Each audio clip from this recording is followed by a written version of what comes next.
ועל הפורקן ועל הגבורות ועל התשועות ועל המלחמות שעשית לאבותינו בימים ההם בזמן הזה.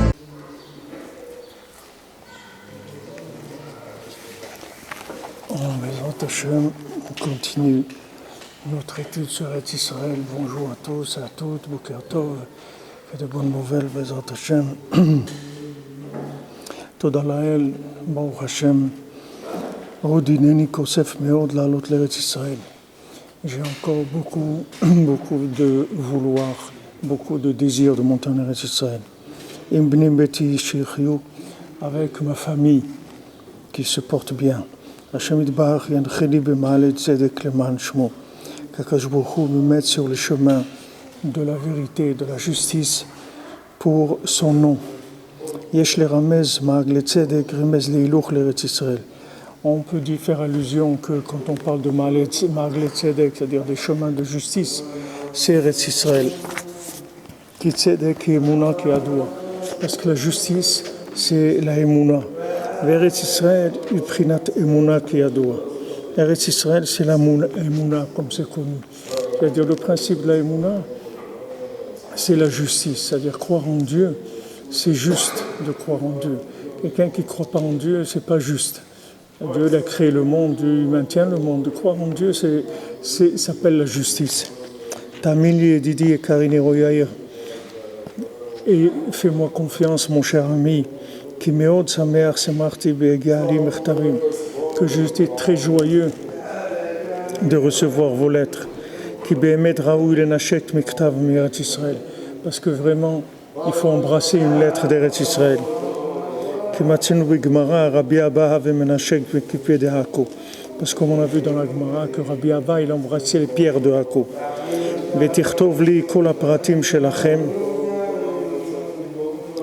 Et écrivez-moi tous les détails de ce qui se passe qu'avec vous. Que ce soit au sujet de votre maison.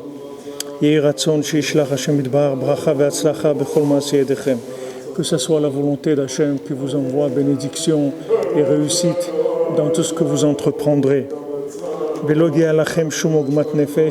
Et que vous n'ayez aucun regret, aucun mauvais sentiment.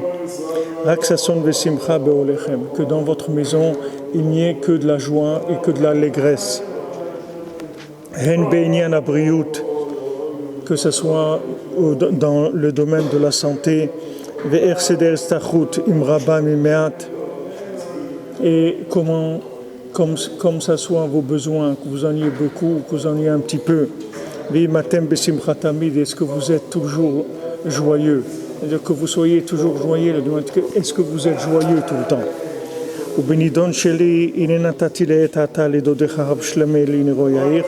Voilà mon sujet, il dit à mon sujet personnel, j'ai donné à ton oncle 25 zlotes, c'est une pièce de l'époque, je veux lui payer pour le courrier qu'il a envoyé, et que soit la volonté d'Hachem que je lui paye le loyer que je dois lui payer, et le plus rapidement possible, aller voyager en Eretz Israël, Betocher Israël, de voyager en Eretz Israël parmi tout le Ham Israël. Et voilà maintenant que mon ami Rav Israël Ki, il m'a écrit une lettre, qu'il me dit que tu penses vendre la maison que tu construis. C'est-à-dire que là, ils étaient en Eretz Israël, ils ont construit une maison. Maintenant, ils pensaient la vendre. Bien que moi, je suis pour te donner un conseil. Mais une chose aussi simple que ça, tout le monde peut dire. Parce que c'est sûr que c'est pas bien de vendre la maison, chas v'shalom.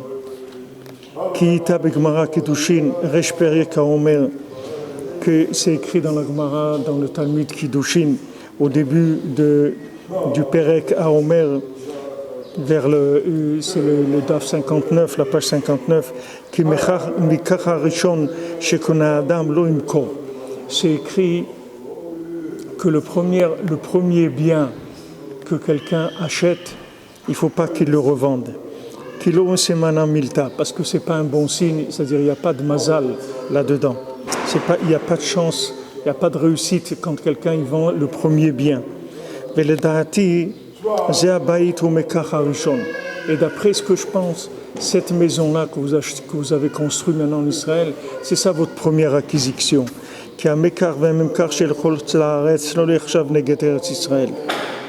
Parce que tout ce qu'on achète ou qu'on vend en dehors d'Israël, ça ne s'appelle pas des acquisitions.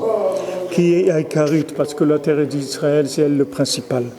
Venikretz Eretz Kenaan Lachon Socher, parce qu'elle s'appelle la terre du Cananéen, et c'est le mot Canaan, comme il nous avait dit avant, ça veut dire commerçant, c'est-à-dire quand on parle d'acquisition, on parle que d'Eretz Israël. Ine matzinu begmara ki Rabbi Zera titana me'ata anitim sheishkach haTorah shelamad bechutz haaretz. On voit que Rabbi Zera c'était un grand tzaddik. Il a jeûné 100 jours pour oublier la Torah qu'il a pris en dehors d'Eretz Israël. La Torah qu'il a étudiée en Eretz Israël, il a jeûné 100 jours pour l'oublier. Alors, mais je pense que ce qu'il dit ici, Rav Ephraim, Rabbeinu le dit dans Sefer Hamidot directement sur Eretz Israël. Rabbeinu dit que la première maison qu'on achète en Eretz Israël, il ne faut pas la vendre. La première acquisition qu'on fait en Eretz Israël, il ne faut pas la vendre. Je pense que Rabbeinu dit dans Sefer Hamidot, il fait directement le lien que lui il a fait ici, parce que la Gemara, elle parle que en général de la première acquisition. Et lui, Rav Ephraim, il précise Eretz Israël. Mais le Rebbe dans Sefer Hamidot, il dit directement cette conclusion qu'il dit ici. Gam yeshet haaretz ma shetamua shelo matzinu beferush be'atorah mitzidkat Avraham Avinu terem she'alach l'Eretz Israël. Il y a aussi une question qu'on peut se poser. Comment ça se fait qu'on n'entend pas parler de la grandeur d'Avraham Avinu, que c'était un tzaddik, tant qu'il n'est pas allé en Eretz Israël? Halo, haya ben 75 shana pitzeto mecharan. Avraham Avinu, il avait 75 ans quand il a quitté Haran, c'est-à-dire quand il est allé en Eretz Israël.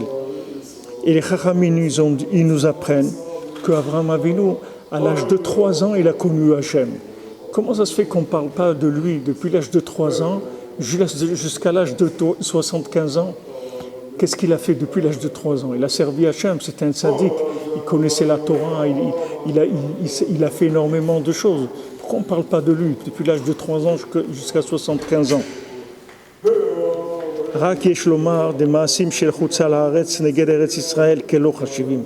De là, on peut dire que ce qu'on fait en dehors d'Eretz Israël par rapport à Eretz Israël, ça ne compte pas. Donc la Torah, elle n'en tient même pas compte de ce qu'il a fait dans sa vie avant d'arriver en Eretz Israël. Regardez qu'est-ce qu'il dit Rav Ephraim. C'est lui qui prend la responsabilité de ce qu'il dit. Mais regardez qu'est-ce qu'il dit. Il dit que tout ce qu'il a fait Avraham Avinu, et ça c'est Avraham Avinu, c'est pas des gens comme nous, Avraham Avinu. La Torah, elle ne calcule même pas, comme on dit, ce qu'il a fait de l'âge de 3 ans à 75 ans. Elle commence, pour la Torah, sa vie, elle commence à l'âge de 75 ans. Parce que c'est quand il est en Eretz Israël qu'il commence à vivre. Il commence à Avodat Hashem, qu'il commence à être un tzaddik. Avant ça, c'est Kelo Hashivé. C'est comme si... on n'en tient pas compte, c'est quelque chose qui n'a pas de valeur. C'est pour ça qu'ils ne viennent pas dans votre cœur, qu'ils ne montent pas cette idée-là, de vendre votre maison. Que Akadosh Baruch Hu, il aide dans sa miséricorde. Il a fait que votre maison, vous la finissiez, qu'elle soit très très belle. Et qu'Hachem, il envoie la bénédiction, la réussite, là où vous mettrez votre main. Et